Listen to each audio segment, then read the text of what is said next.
My family said I owed them everything, so they robbed me, trashed my car, smeared my name at work, and bragged about it until I had them arrested. When I was 7 years old, I told my mom that when I turned 18, I wanted to live in a huge mansion made of gold. Honey, people who move out are bad people, and if you ever do that, mommy and daddy will be very upset. I nodded like it was the most reasonable thing in the world and promised to live with her forever, and I had every intention of keeping that promise until I turned 20 and found myself sharing a room with my 2 baby nephews. I was waking up almost every night at 3 a.m. to crying, screaming, and even vomiting. So, for the first time since I was 7, I brought up the idea of moving out. I told her I could live with a friend, and I would pay for everything. She gasped loudly. It was so dramatic that you could have sworn she just found out she had 1 day left to live. How dare you? I'm not even going to entertain this. Don't even think about asking your father. You see, to my parents, moving out is a sign of betrayal. They basically think it means you're ungrateful and a horrible child. So I figured that if I proved my loyalty and then asked them again, everything would be fine. So I started working an extra 20 hours a week and giving them half of every paycheck. Still not convinced. I did all the grocery shopping, cooking, and cleaning for them. Still not convinced. I even took time off of college and work to help take care of all 7 kids living in the house. And guess what? They still weren't convinced of my gratitude and loyalty. They never even gave me a thank you for any of it. And by the time I was 23 and graduating college, I was the one who had had enough. Because not only did they not show up, but as soon as I got home, the first thing they did was make fun of me. You see, I forgot to mention their unconventional morals stretched beyond just not moving out. It's any achievement. Even convincing them to let me finish high school was a battle. So when they started calling me an office rat or Mr. Fancy Degree, I spent the night asking my buddies if they were looking for a roommate. Thankfully, one of them was, and I told my mom. She didn't say anything, just crossed her arms and walked away. Well, I moved out that same day, and I never heard from my family again, and I didn't reach out either. I wanted to make sure I had a stable life first, and it wasn't until a few months ago when I turned 31 that I finally considered reaching out, because in that time,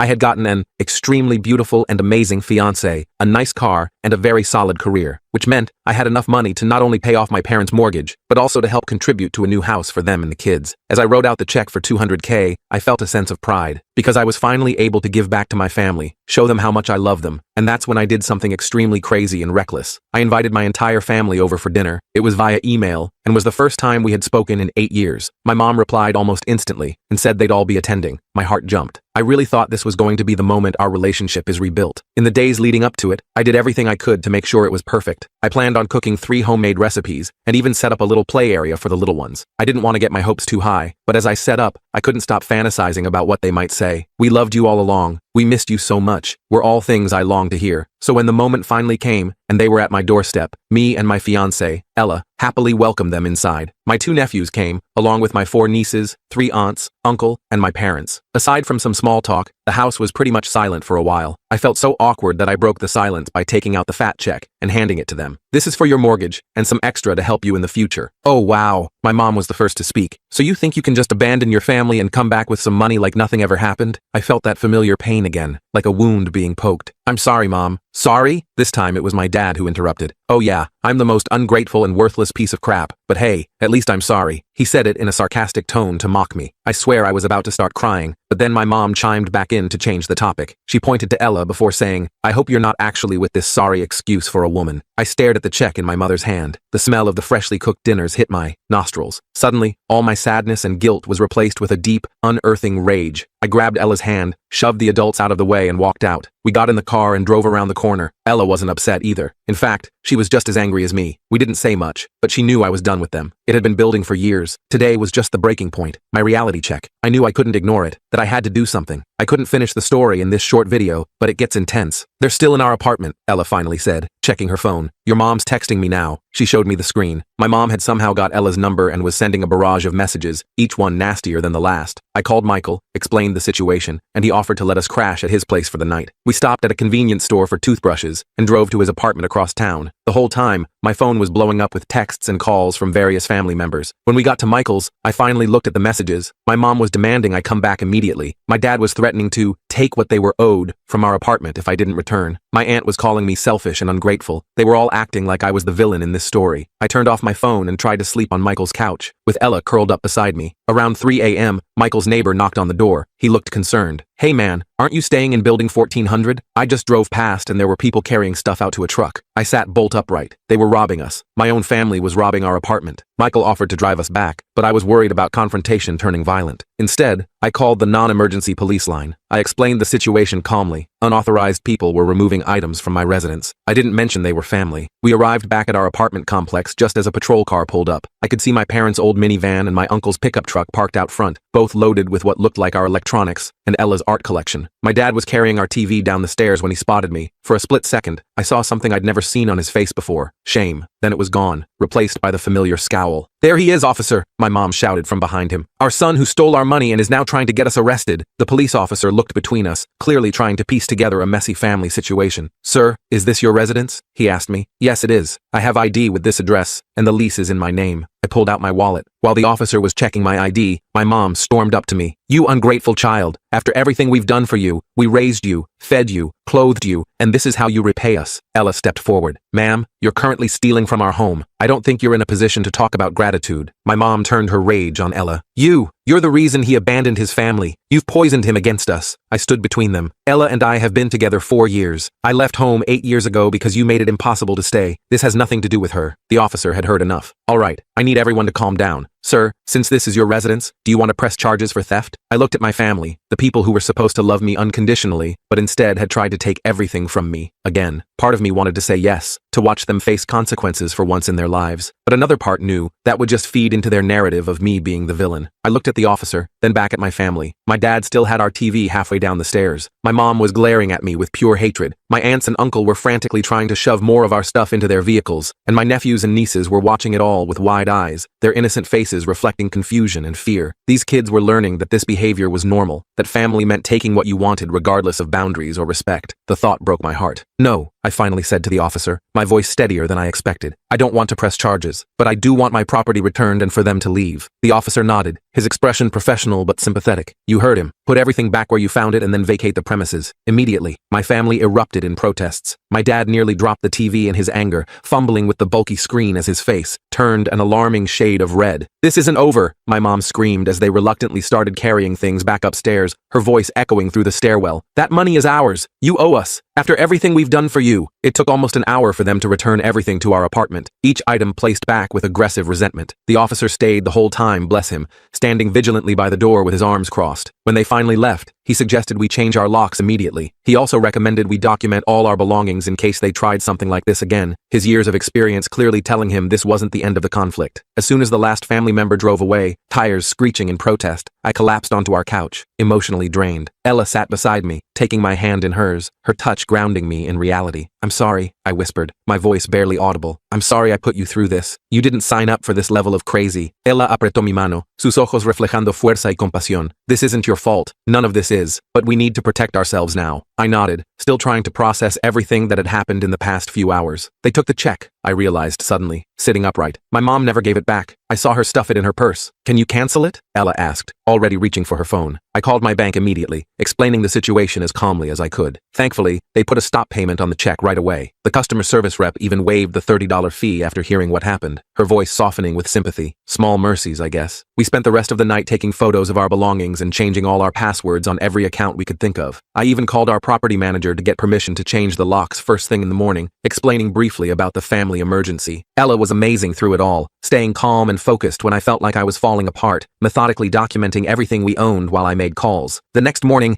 we called a locksmith who came and installed new deadbolts, reinforcing the door frame as well for extra security. I was just signing the paperwork, the smell of fresh metal shavings still in the air, when my phone rang. Unknown number. I answered hesitantly, bracing myself for more family drama. It was my niece, Karma. She was 16 now, the oldest of the kids, with a maturity beyond her years from growing up in that household. "Uncle, I'm sorry about yesterday," she whispered. She sounded like she was trying not to be overheard, her voice barely audible. "Grandma and Grandpa told us all that you were going to give them money for a new house, but then you changed your mind and tried to have them arrested." My heart sank, a fresh wave of hurt washing over me. "That's not what happened, Karma." "I know," she said softly, conviction in her young voice. "I saw everything. They've been talking about this dinner for weeks. Grandma kept saying she was going to get what she deserved from you. They made us all get dressed up and everything." The realization hit me like a truck, the pieces falling into place. They had planned this all along. The quick response to my email invitation, the immediate anger when I gave them the check. They had come with the intention of making me feel guilty enough to hand over money, then twist the narrative to make me the bad guy no matter what happened. The elaborate manipulation made me feel sick. "Karma, where are you now? Are you safe?" I asked, suddenly concerned about her calling me like this, imagining the consequences if she was caught. "I'm at school. I borrowed my friend's phone." She paused, a rustling sound suggesting she was moving to somewhere more private. Uncle, they're saying they're going to get that money one way or another. I heard Grandpa talking about your work. Do you work at Palmer Tech? My blood ran cold, a chill running down my spine. Yes, why? They were looking up the address online. Grandpa said something about paying you a visit there. He was on Google Maps looking at pictures of the building. I thanked Karma for the warning and told her to be careful, to delete the call record from her friend's phone. After we hung up, I immediately called my boss. I explained that I was having a family issue, and that if any of my relatives showed up at the office, security should not let them in under any circumstances. My boss was understanding, even offering to let me work from home for a few days, his concern evident. Ella and I decided it would be best to lay low for a while. We ordered groceries for delivery and worked from home,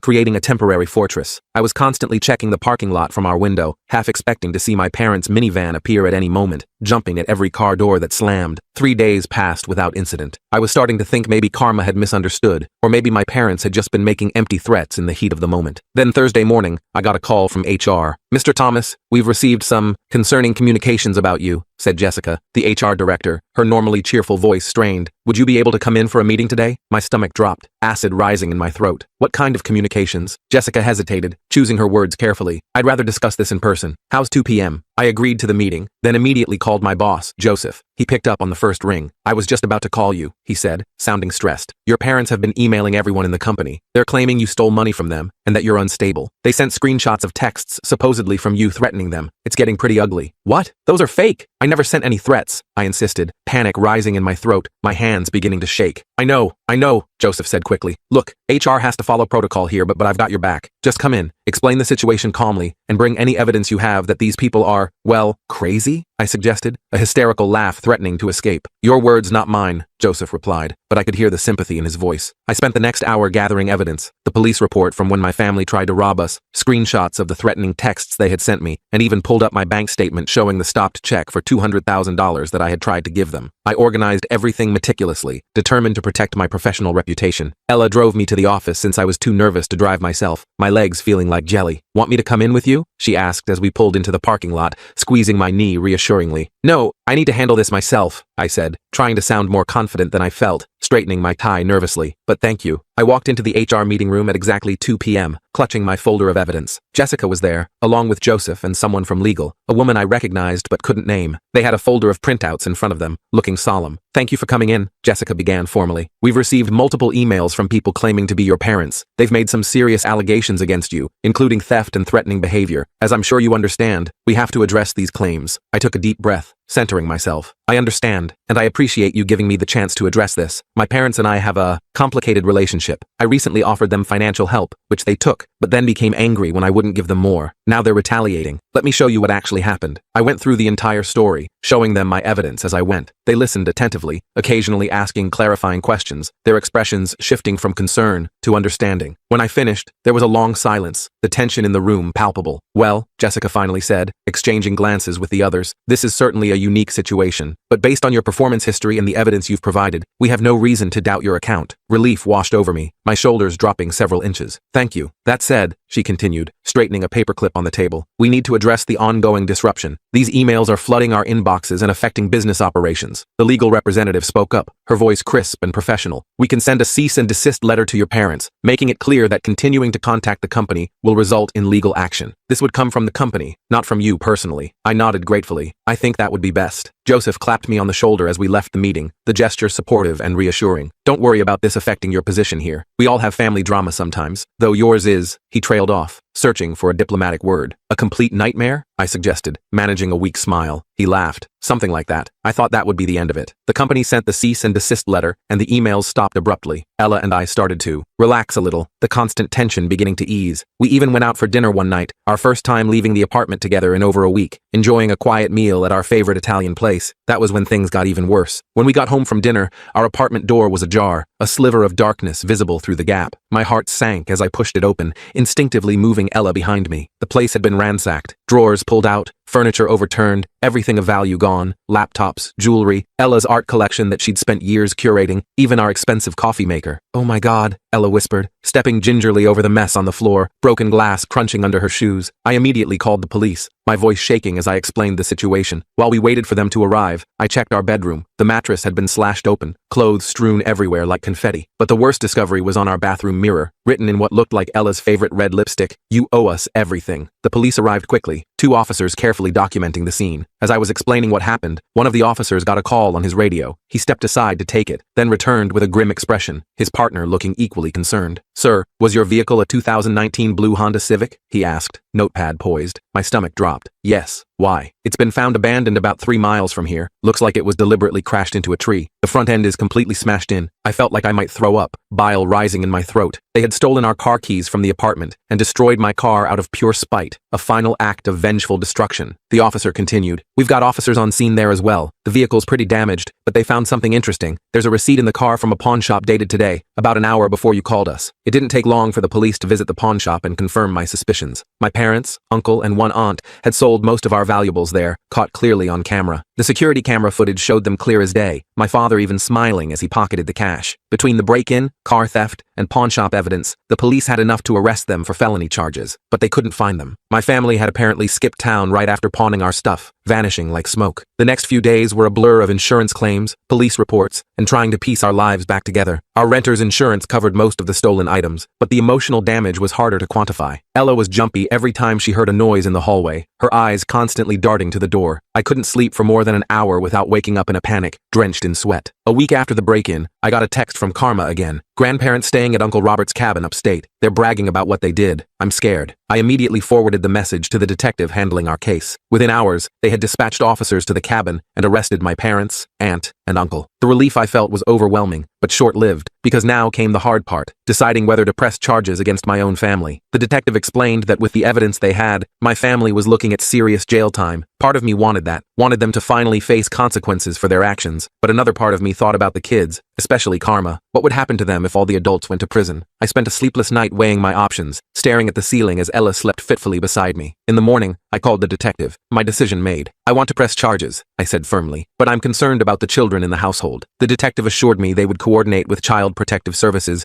to ensure the kids were taken care of. I also mentioned Karma specifically, explaining how she had tried to warn me. I wanted to make sure she wasn't punished for doing the right thing. The next day, I received a call from a social worker named Barbara. She explained that the children had been temporarily placed in emergency foster care while the situation was assessed. "Karma has asked specifically to speak with you," Barbara said, her voice kind but professional. "Would you be willing to meet with her?" I agreed immediately. Later that afternoon, Barbara brought Karma to a neutral meeting spot, a quiet room at the local community center with comfortable chairs and calming blue walls. When Karma walked in, I barely recognized her. The little girl I remembered had grown into a teenager with tired eyes and hunched shoulders, looking much older than her 16 years. "Hey, Uncle," she said softly, sitting across from me, fidgeting with the sleeve of her oversized sweater. "Hey, Karma, I'm so sorry about all of this." I didn't know what else to say, the words feeling inadequate. She shrugged, a gesture too world-weary for someone so young. "It's not your fault. They've always been like this. I just didn't realize how bad until I got older." She looked down at her hands, picking at a hangnail. "The other kids are scared. They don't understand what's happening." "Are they treating you okay? In the foster home?" I asked, leaning forward with concern. "It's fine. The people are nice, but we're split up. Me and Katie are in one home, the younger kids are in another." She looked up at me, a question in her eyes that she seemed afraid to ask, vulnerability shining through her careful composure. "What is it, Karma?" I asked gently. She took a deep breath, gathering her courage. "I was wondering if maybe, I know it's a lot to ask, but maybe you and Ella might consider taking us, or at least some of us, just until things get figured out." The question caught me off guard. I had barely been able to protect myself and Ella from my family. How could I possibly take on the responsibility of caring for children? "I'm not saying forever," Karma added quickly when I didn't immediately respond, words tumbling out nervously. "Just, the little ones keep asking for family, and you're the only good family we have." Her words hit me hard. The only good family we have. Despite everything my parents had done to me, these kids still saw me as family, as good family. The weight of that trust was both overwhelming and humbling. "Let me talk to Ella," I finally said, "and we'd need to talk to Barbara about what's involved. It's not a simple process." Karma nodded, a tiny spark of hope in her eyes, the first brightness I'd seen there today. That evening, I explained everything to Ella. I expected her to be hesitant. After all, we were still dealing with the aftermath of the break-in, and taking in children was a massive responsibility, one we hadn't planned for. "We should do it," she said without hesitation, surprising me completely. "Really? You'd be okay with that?" I asked, searching her face for any sign of doubt. Ella took my hands in hers, her expression resolute. "Those kids need someone stable in in their lives, someone who can show them what a healthy family looks like. Who better than us? I kissed her, overwhelmed with gratitude for this amazing woman I was going to marry. The next day, we met with Barbara to discuss becoming emergency foster parents for the children. The process would be expedited given the circumstances, but we'd still need to complete background checks, home inspections, and training. It would be at least a couple of weeks before any of the children could potentially be placed with us. In the meantime, my parents' court date was approaching. The prosecutor had reached out to discuss my testimony. The evidence against my family was overwhelming. Security footage, fingerprints, the pawned items, the crashed car, and my testimony. They were facing significant jail time. 2 days before the court date, I received a call from an unknown number. Against my better judgment, I answered. Hello? Don't testify. It was my father's voice, low and threatening. You testify against us, and you'll regret it for the rest of your life. My hand tightened around the phone. Are you threatening me? Because that's another charge they can add to your list. It's not a threat. It's a promise, he growled. You think you know everything? You have no idea what we're capable of. Actually, I think I have a pretty good idea now, I replied, trying to keep my voice steady. Theft, destruction of property, harassment, breaking and entering. What else am I missing? There was a pause. Then he said something that chilled me to the bone. Ask Ella about Portland. Ask her what really happened there. The line went dead. I stared at my phone in confusion. Ella had lived in Portland for a year before we met. She'd mentioned it was a difficult time in her life, but hadn't gone into details, and I hadn't pushed. When Ella got home from work that evening, I told her about my father's call. Her face went pale when I mentioned Portland. What did he mean, Ella? What happened in Portland? She sat down heavily on our couch. I don't know how they could possibly know about that. She took a deep breath. I had a mental health crisis when I lived there. I was hospitalized for a while. It's not something I talk about because I'm still ashamed of how bad things got. I sat beside her, taking her hand. You have nothing to be ashamed of. But how could my parents know about this? I have no idea, she whispered. It's not public information. The only people who know are my parents and my old therapist. A horrible thought occurred to me. My parents mentioned looking me up online after I left. What if they've been stalking me, and by extension you, all these years? What if they contacted your family somehow? Ella's eyes widened. My mom would never, but my dad might. He never approved of me moving away from home. He's still pretty traditional in some ways. I pulled out my phone and dialed Ella's mom's number. She picked up on the third ring. Hello? Thomas? Is everything okay? She sounded concerned. Ella and I usually called her together on Sundays. Hi, Mrs. Johnson. Quick question. Has anyone contacted you recently asking about Ella? Specifically about her time in Portland? There was a pause. Actually, yes. A woman called about a month ago claiming to be doing a background check for a job Ella had applied for. She asked some very personal questions. I refused to answer and told her to contact Ella directly. My heart sank. Did she say her name? Let me think. I believe she said her name was Karen, my aunt's name. They had been planning this for weeks, gathering ammunition to use against us if things went south. I explained the situation to Ella's mom, who was horrified. She promised to call Ella's father and find out if he had been contacted as well. When I hung up, Ella was shaking. They're trying to use my mental health history against me? To what end? To discredit us both, I realized. If they can paint you as unstable and me as someone who enabled your instability, they might think they can create reasonable doubt about our version of events. Ella's expression hardened. Well, it won't work. I'm not ashamed of getting help when I needed it, and I have years of stable employment and references who can vouch for my character. I pulled her into a hug. We're not letting them win. Not this time. The court date arrived faster than I expected. I barely slept the night before, my mind racing with worst-case scenarios. What if my parents somehow convinced the judge they were innocent? What if they managed to twist things around and make me look like the bad guy? Ella must have sensed my anxiety because she rolled over at 3 a.m. and just held me until I finally dozed off. We arrived at the courthouse early, me in the only suit I owned, and Ella looking professional in a simple blue dress. Our lawyer, Sarah, met us in the lobby. We'd hired her using most of our remaining savings because we knew my family would try every dirty trick possible. Remember, Sarah said as we walked toward the courtroom, stick to the facts. Don't let them provoke an emotional response. That's exactly what they want. The courtroom was smaller than I expected. When my parents were brought in wearing orange jumpsuits, I almost didn't recognize them. My dad looked 10 years older, his face gaunt. My mom's hair was pulled back in a messy ponytail instead of her usual perfect styling. They both glared at me with so much hatred, I had to look away. My aunt and uncle were there too, sitting behind their lawyer, whispering frantically. When they spotted me, my aunt made a slashing motion across her throat. Real, mature. The proceedings started, and I tried to focus on the judge's words instead of the burning stares from my family. When it was my turn to testify, I walked to the stand on legs that felt like jelly. After being sworn in, I took a deep breath and told my story, keeping my voice as steady as possible. I described finding my apartment ransacked, the threatening message on the mirror, my destroyed car. I explained the years of emotional abuse, the manipulation, the way they'd tried to isolate me from everyone. I even mentioned how they'd tried to dig up dirt on Ella. My parents' lawyer tried to paint me as ungrateful and money-obsessed. He suggested I was the one who had demanded money from them, not the other way around. When he brought up Ella's hospitalization in Portland, Sarah objected immediately. The judge sustained it, giving my parents' lawyer a stern warning about relevance. When it was my parents' turn to testify, my mom put on an Oscar-worthy performance. She cried about how I'd abandoned the family, how she'd sacrificed everything for me. My dad claimed they only took what was rightfully theirs after I'd promised them money and then changed my mind. But their story had too many holes. The security footage from the pawn shop clearly showed them selling our belongings. The handwriting analysis matched my mom to the lipstick message on our mirror, and their previous harassment of my workplace had been well documented. After what felt like an eternity, the judge announced his decision. My parents, aunt, and uncle were found guilty on all counts. He sentenced them each to 3 years in prison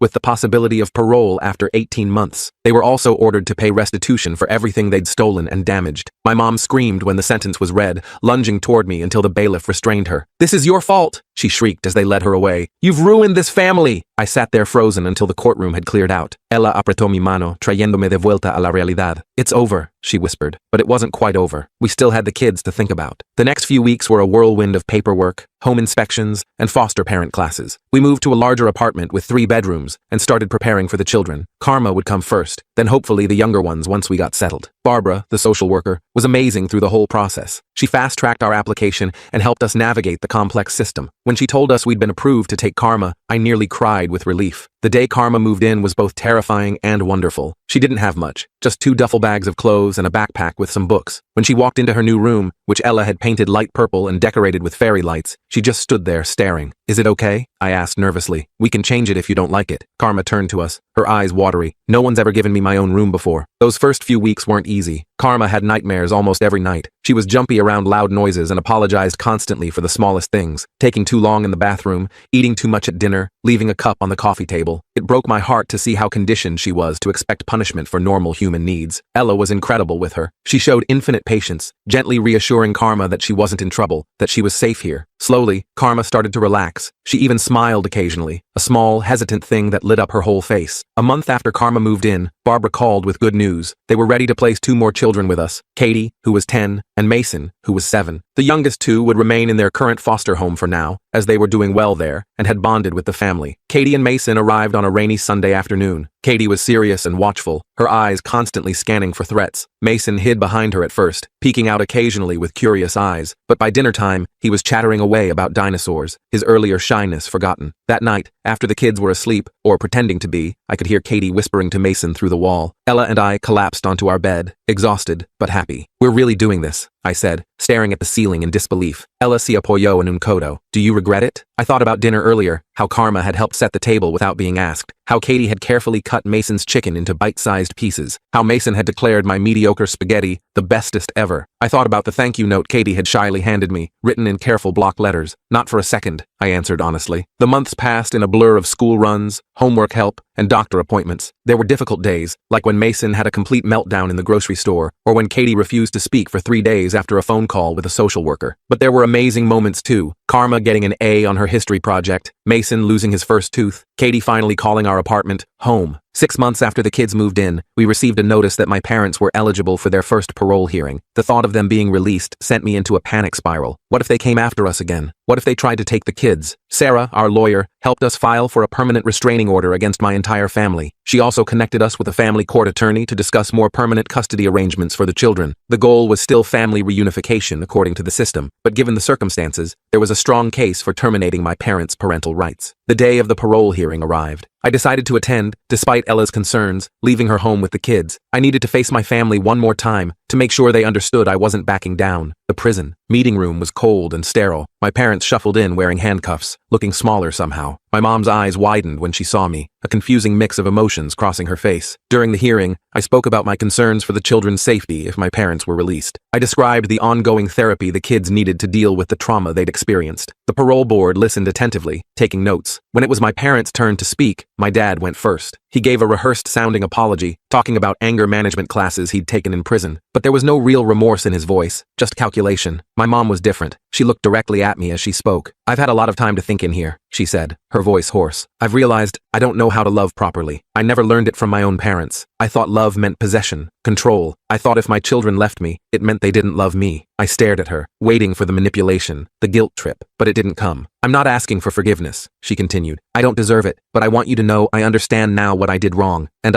her voice broke, "I hope those children are happy with you, happier than they ever were with me." I didn't know what to say. This wasn't the script I'd expected. For a brief moment, I saw a glimpse of what might have been if she'd gotten help decades ago, but it was too late now. Too much damage had been done. The parole board denied their release, citing the seriousness of their crimes and ongoing safety concerns. They would be eligible to apply again in 6 months. As they were led away, my mom looked back at me one last time. I nodded slightly, not forgiveness, but acknowledgement. Then they were gone. I drove home feeling strangely empty, like I'd finally put down a heavy weight I'd been carrying my whole life. When I walked through the door, the apartment was filled with the smell of chocolate chip cookies. Mason ran to me, his face covered in cookie dough, wrapping his sticky arms around my legs. "We're making surprise cookies," he announced proudly. "They were supposed to be a surprise," Karma corrected, rolling her eyes but smiling. Katie appeared from the kitchen, flour in her hair. "Are you okay?" she asked quietly, always perceptive. "I'm okay," I said, surprised to find it was true. "Actually, I'm better than okay." Ella came out wiping her hands on a dish towel. "How did it go?" she asked, concern in her eyes. "They were denied parole, but honestly, it doesn't matter anymore. They can't hurt us again." That night, after tucking the kids in, Ella and I sat on our small balcony, looking at the stars. Our wedding was a month away, nothing fancy, just a small ceremony with close friends. The kids were thrilled to be part of it. Mason was taking his ring-bearer duties very seriously, practicing walking slowly down our hallway with a pillow. "Do you ever think about how differently things could have turned out?" Ella asked, her head on my shoulder. I thought about the 7-year-old me, promising to live with my parents forever. I thought about the desperate 20-year-old, trying anything to earn their approval. I thought about the $200,000 check I'd nearly given them, thinking it would fix everything. "Yeah,"